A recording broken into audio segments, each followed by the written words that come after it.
Sabiduría 1. Dios habla hoy la rectitud, garantía de vida eterna. 1. Gobernantes de la tierra, amen la justicia, tengan buena idea del Señor y búsquenlo con corazón sincero. 2. Los que no le exigen pruebas pueden encontrarlo, Él se manifiesta a los que no desconfían de Él. 3. Los pensamientos torcidos alejan de Dios.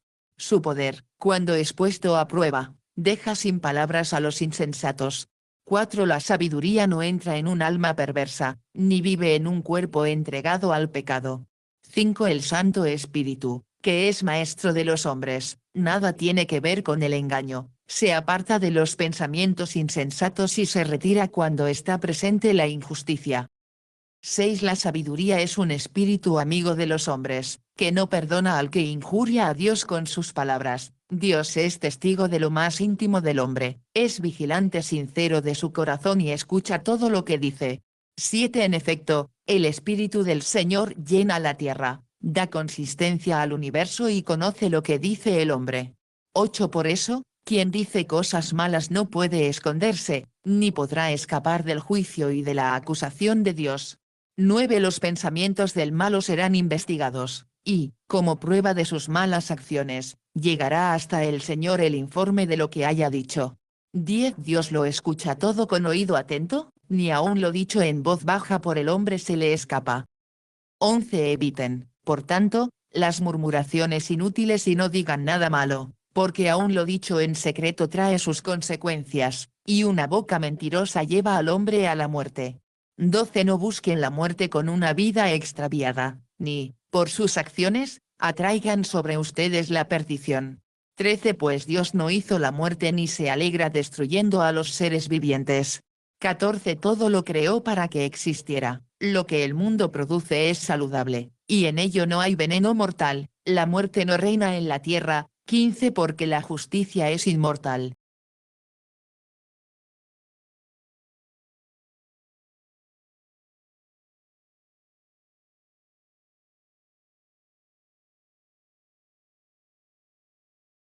Manera de pensar de los malos.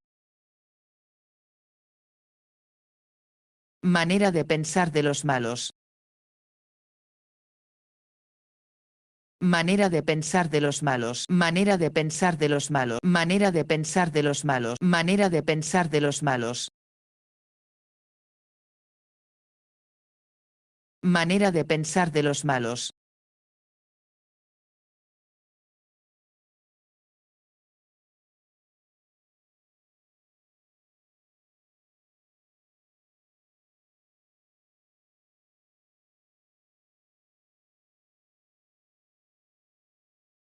XVI. Los malos llaman a la muerte con gestos y gritos, pensando que es su amiga, la buscan con afán, y con ella han hecho una alianza, pues merecen pertenecerle. XVI. Los malos llaman a la muerte con gestos y gritos. XVI. Los malos llaman a la muerte con gestos y gritos. XVI. Los malos llaman a la muerte con gestos y gritos. XVI. Los malos llaman a la muerte con gestos y gritos, pensando que es su amiga, la buscan con afán, y con ella han hecho una alianza, pues merecen pertenecerle.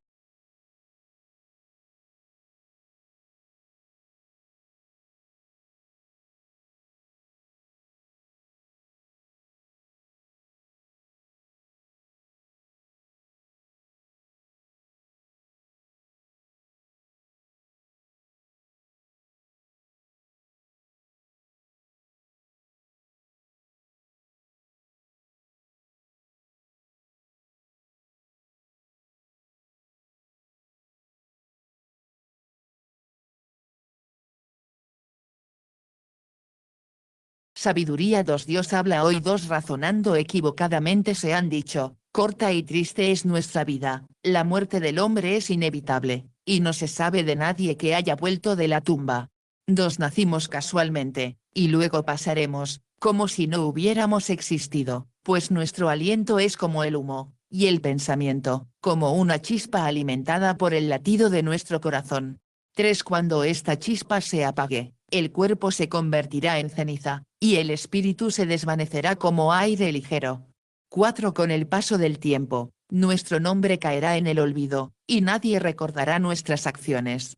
Nuestra vida pasará como el rastro de una nube y se desvanecerá como neblina perseguida por los rayos del sol y vencida por su calor. 5. Nuestra vida es como el paso de una sombra, cuando llega nuestro fin, no podemos regresar. El destino del hombre queda sellado, nadie puede ya volver atrás. 6. Por eso, disfrutemos de los bienes presentes y gocemos de este mundo con todo el ardor de la juventud. 7. Embriaguémonos del vino más costoso y de perfumes. No dejemos pasar las flores de la primavera. 8. Coronémonos de rosas antes de que se marchiten. 9. Que en nuestras orgías no falte ninguno de nosotros. Dejemos por todas partes huellas de nuestra alegría, eso es vivir, para eso estamos aquí. 10. Aplastemos al hombre honrado que no tiene dinero, no tengamos compasión de la viuda, ni respetemos las canas del anciano. 11. Que la fuerza sea para nosotros la norma de la justicia, ya que la debilidad no sirve para nada. 12. Pongamos trampas al bueno, pues nos es molesto, se opone a nuestras acciones, nos reprocha que no cumplamos la ley y nos echa en cara que no vivamos según la educación que recibimos. 13. Dice que conoce a Dios, y se llama a sí mismo Hijo del Señor. 14. Es un reproche a nuestra manera de pensar, su sola presencia nos molesta. 15. Su vida es distinta a la de los demás, y su proceder es diferente. 16. Nos rechaza como a moneda falsa, y se aparta de nuestra compañía como si fuéramos impuros. Dice que los buenos, al morir, son dichosos, y se siente orgulloso de tener a Dios por Padre. 17. Veamos si es cierto lo que dice y comprobemos en qué va a parar su vida. 18. Si el bueno es realmente hijo de Dios, Dios lo ayudará y lo librará de las manos de sus enemigos. 19. Sometámoslo a insultos y torturas, para conocer su paciencia y comprobar su resistencia. 20. Condenémoslo a una muerte deshonrosa, pues, según dice, tendrá quien lo defienda.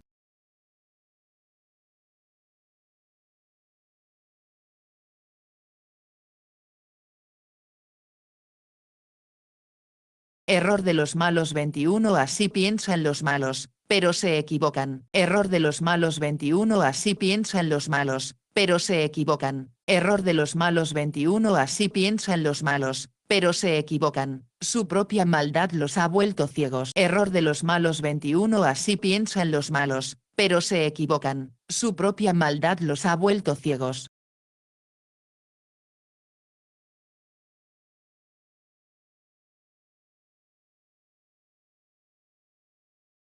22. No entienden los planes secretos de Dios, ni esperan que una vida santa tenga recompensa, no creen que los inocentes recibirán su premio. 23. En verdad, Dios creó al hombre para que no muriera, y lo hizo a imagen de su propio ser. 24. Sin embargo, por la envidia del diablo entró la muerte en el mundo, y la sufren los que del diablo son.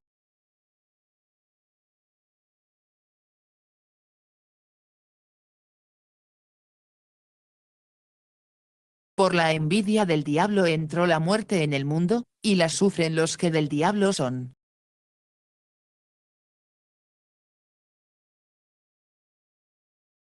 Por la envidia del diablo entró la muerte en el mundo, y la sufren los que del diablo son.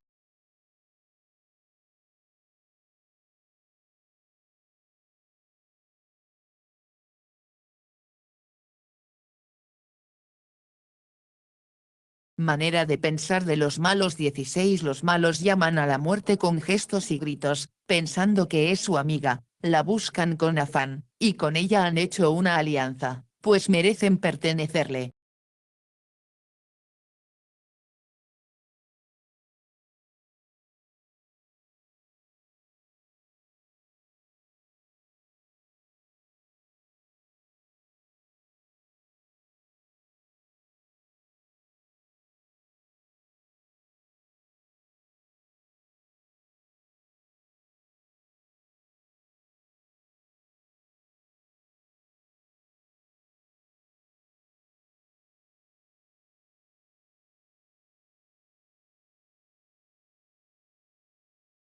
La suerte de los buenos comparada con la de los malos. 3. Las almas de los buenos están en las manos de Dios, y el tormento no las alcanzará.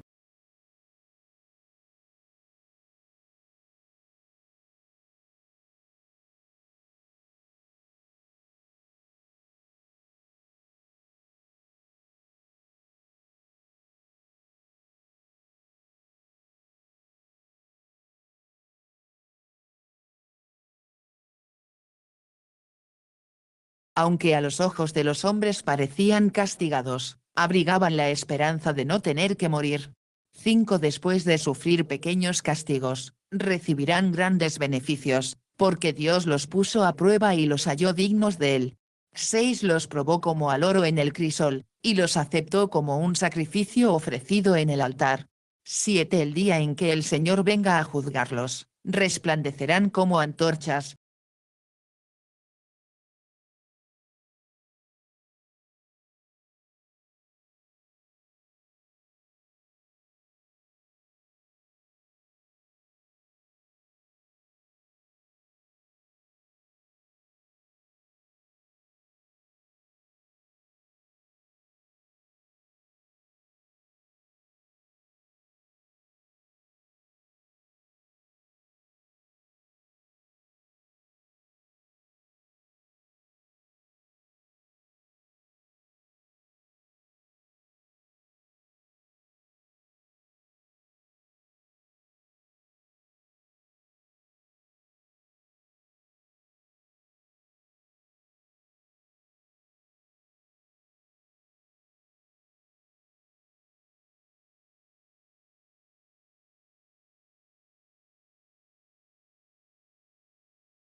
A Timoteo.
Del Espíritu Santo habitando dentro del cuerpo humano es un concepto central en la teología cristiana.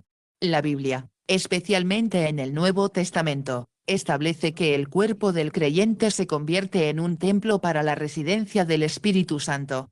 El cuerpo como templo del Espíritu Santo, fundamento bíblico. El apóstol Pablo enseña directamente este concepto en 1 Corintios 6 2.19-20. Allí, pregunta a los cristianos si no saben que sus cuerpos son templos del Espíritu Santo, que les ha sido dado por Dios. No somos nuestros, debido a que los creyentes han sido comprados por un precio, la sangre de Cristo. No son dueños de sí mismos.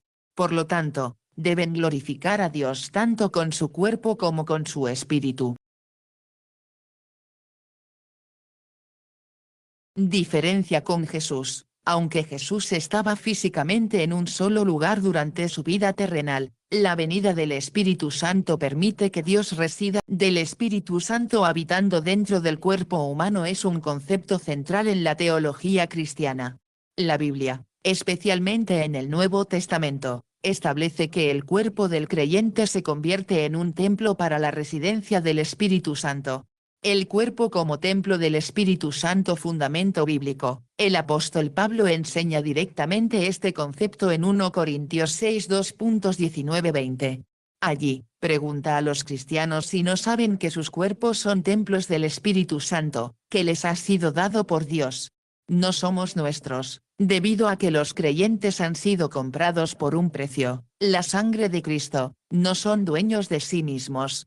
Por lo tanto, deben glorificar a Dios tanto con su cuerpo como con su espíritu. Diferencia con Jesús. Aunque Jesús estaba físicamente en un solo lugar durante su vida terrenal, la venida del Espíritu Santo permite que Dios resida en cada creyente, en todas partes y de manera simultánea. La función del Espíritu Santo en el creyente. La presencia del Espíritu Santo en la vida del cristiano trae consigo una serie de funciones y beneficios. Presencia permanente. Jesús prometió que enviaría al Espíritu Santo para estar con sus seguidores para siempre, no solo como un visitante temporal, sino como un residente permanente. Guía y verdad. Según la enseñanza de Jesús, el Espíritu guía a los creyentes a toda la verdad, revelando las cosas de Dios. Poder y fuerza. El Espíritu otorga poder y fortaleza. El mismo poder que resucitó a Jesús de entre los muertos también vive en los creyentes. Transformación. La obra del Espíritu transforma los corazones y capacita a las personas para amar a Dios y al prójimo. Libertad y adopción. Al ser guiados por el Espíritu, los creyentes reciben un espíritu de adopción que les permite clamar a Dios como Abba, Padre, experimentando una libertad interior como hijos de Dios. Manifestaciones variadas. Las manifestaciones de la presencia del Espíritu no siempre son espectaculares. Pueden ser sutiles, como sentir una alabanza profundamente o alejarse de una tentación, o más evidentes, como el llanto, el gozo o hablar en lenguas. Cuerpo, alma y espíritu. La teología cristiana a menudo distingue entre el cuerpo, el alma y el espíritu. El cuerpo es el recipiente físico. El espíritu es la parte más íntima del ser, el órgano interno que permite el contacto con Dios en el ámbito espiritual. El alma está conectada al espíritu, representando la esencia de la persona. El Espíritu Santo habita en el creyente de manera personal e íntima, influyendo y trabajando en su ser completo, tanto en el aspecto espiritual como en la vida diaria.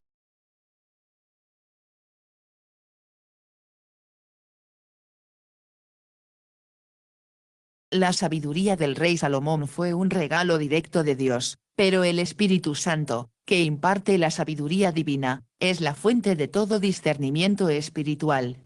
En el Antiguo Testamento, la sabiduría y el Espíritu de Dios son fuerzas que guían a las personas fieles, pero la relación se manifiesta de forma diferente a la descrita en el Nuevo Testamento. La sabiduría de Salomón. El relato bíblico narra que al inicio de su reinado, Dios se le apareció en un sueño y le ofreció concederle lo que deseara. Salomón, en lugar de pedir riquezas o poder, pidió a Dios un corazón sabio y entendido para gobernar a su pueblo y distinguir entre el bien y el mal. Agradó a Dios le complació esta petición y le concedió una sabiduría incomparable, además de riquezas y honores.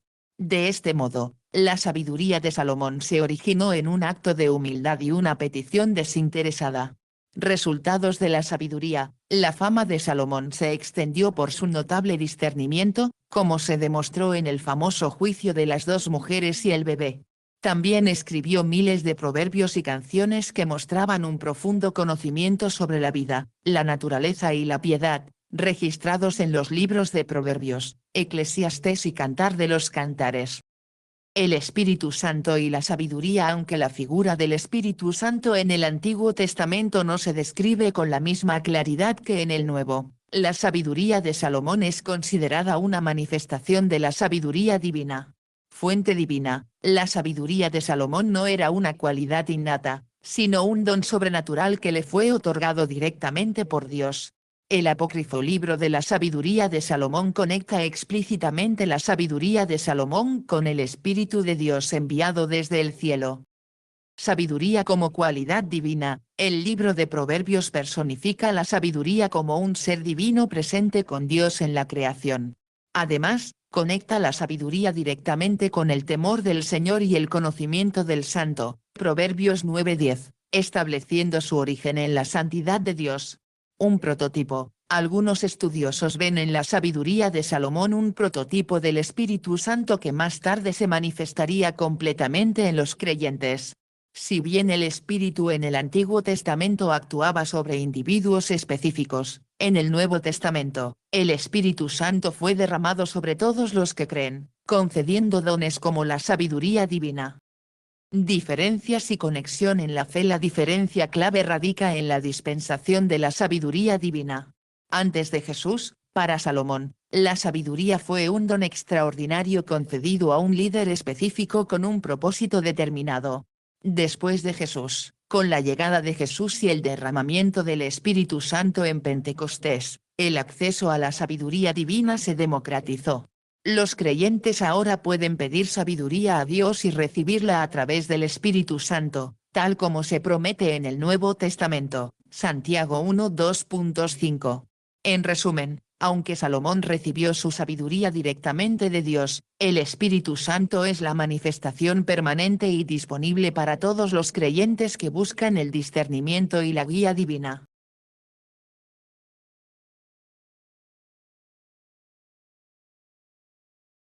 La frase Espíritu Santo de gracia hace referencia al Espíritu Santo como el origen y dador de la gracia de Dios.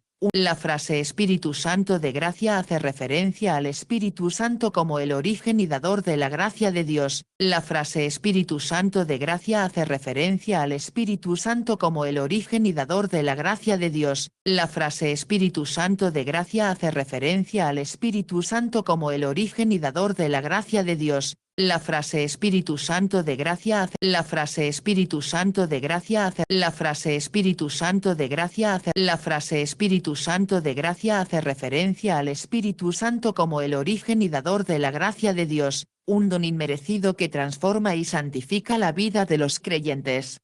Significado en el cristianismo. Fuente de la gracia. El Espíritu Santo es la tercera persona de la Trinidad y el dispensador de la gracia divina. La gracia es el poder que Dios otorga para vivir una vida pura y santa, ayudando a los creyentes a resistir el pecado.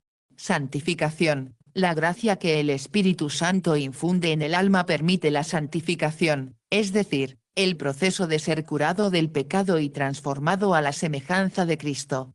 Esta gracia nos permite participar en la pasión de Cristo, muriendo al pecado y renaciendo a una nueva vida. Conversión y justificación. La conversión es la primera obra de la gracia del Espíritu Santo, que obra la justificación o el perdón de los pecados, a través de la fe en Jesucristo y el bautismo. Vida en el creyente. El Espíritu Santo no solo perdona, sino que también habita en el creyente, otorgando poder espiritual para que dé frutos como amor, gozo y paz. Ayuda a los creyentes a entender las enseñanzas de Cristo y a orar. Fundamento bíblico. El concepto del Espíritu de gracia se menciona en las Escrituras, como en Zacarías 12:10 y Hebreos 10:29. La Biblia también habla de la salvación como un regalo gratuito de Dios por medio de la fe, no por obras. Vivir en la gracia del Espíritu Santo. Vivir en la gracia del Espíritu Santo implica un compromiso espiritual continuo. Para mantenerse en ella, se aconseja vigilancia constante, analizar las motivaciones y el propósito de las acciones, especialmente en la vida de fe. Sumisión a la voluntad de Dios, orar con humildad para conocer la voluntad divina y discernir entre el bien y el mal. Evitar el pecado, ser verdadero, huir de la hipocresía y desechar inmediatamente las malas sospechas y tentaciones. Actuar con amor, tratar a los demás con amor, delicadeza y ternura, y evitar escandalizar con el propio comportamiento.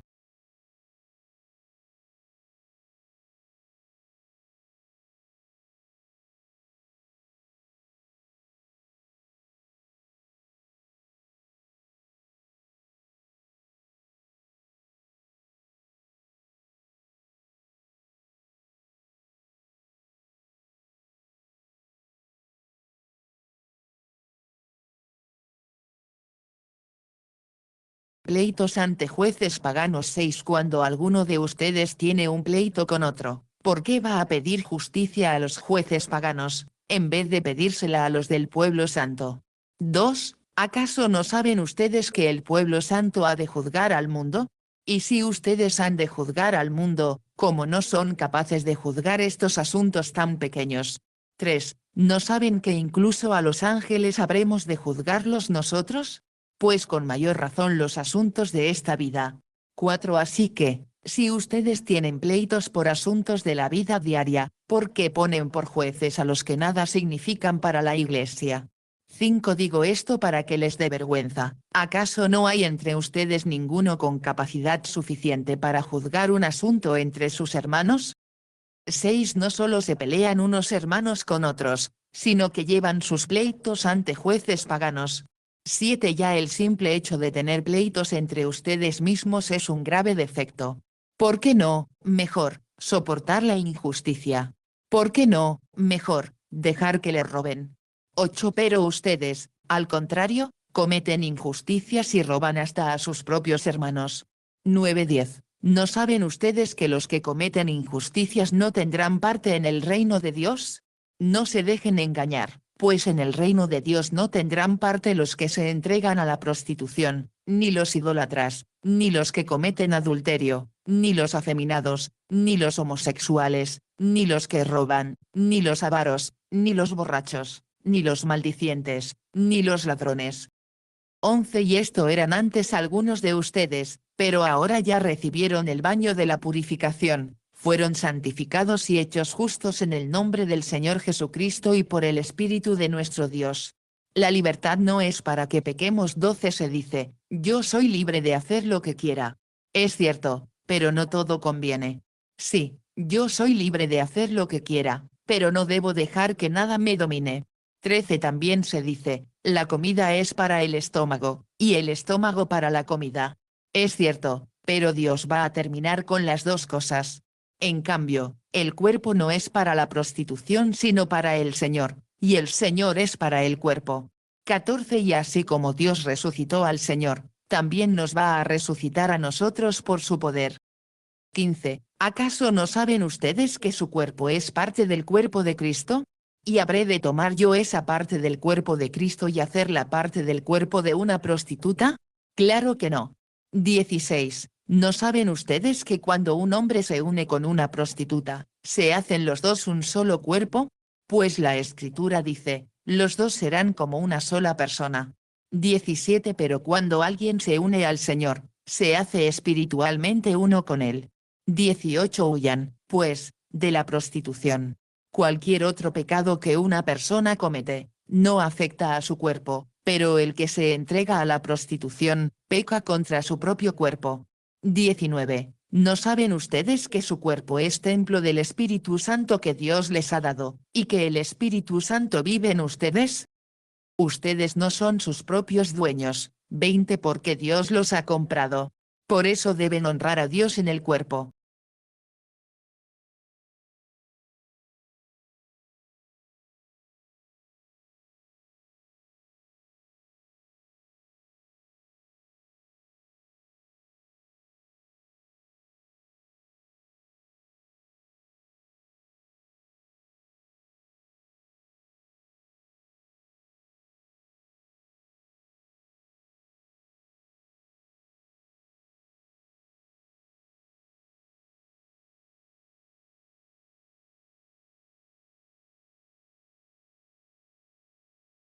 Dos. Razonando equivocadamente se han dicho, corta y triste es nuestra vida, la muerte del hombre es inevitable, y no se sabe de nadie que haya vuelto de la tumba.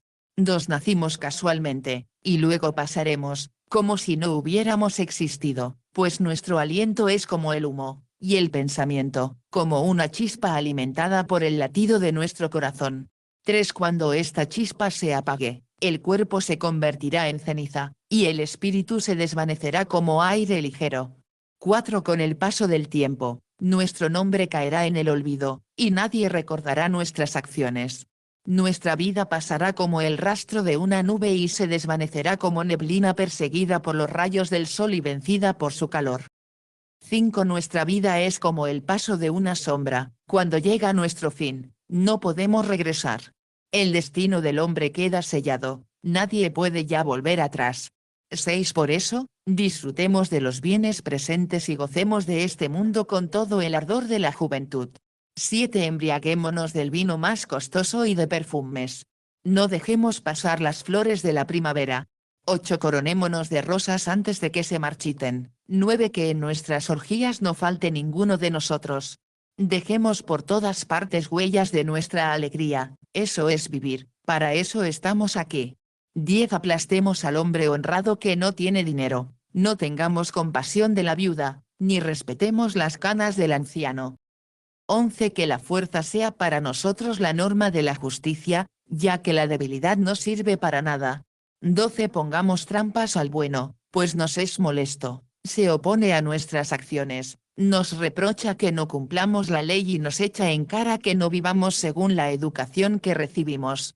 13. Dice que conoce a Dios, y se llama a sí mismo Hijo del Señor. 14. Es un reproche a nuestra manera de pensar, su sola presencia nos molesta. 15. Su vida es distinta a la de los demás, y su proceder es diferente. 16. Nos rechaza como a moneda falsa, y se aparta de nuestra compañía como si fuéramos impuros. Dice que los buenos, al morir, son dichosos, y se siente orgulloso de tener a Dios por Padre. 17. Veamos si es cierto lo que dice y comprobemos en qué va a parar su vida. 18. Si el bueno es realmente hijo de Dios, Dios lo ayudará y lo librará de las manos de sus enemigos.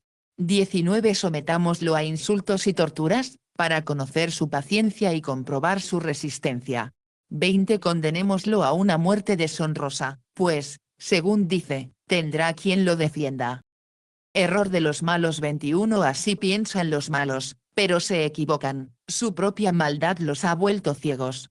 22. No entienden los planes secretos de Dios, ni esperan que una vida santa tenga recompensa, no creen que los inocentes recibirán su premio. 23. En verdad, Dios creó al hombre para que no muriera, y lo hizo a imagen de su propio ser. 24. Sin embargo, por la envidia del diablo entró la muerte en el mundo, y la sufren los que del diablo son.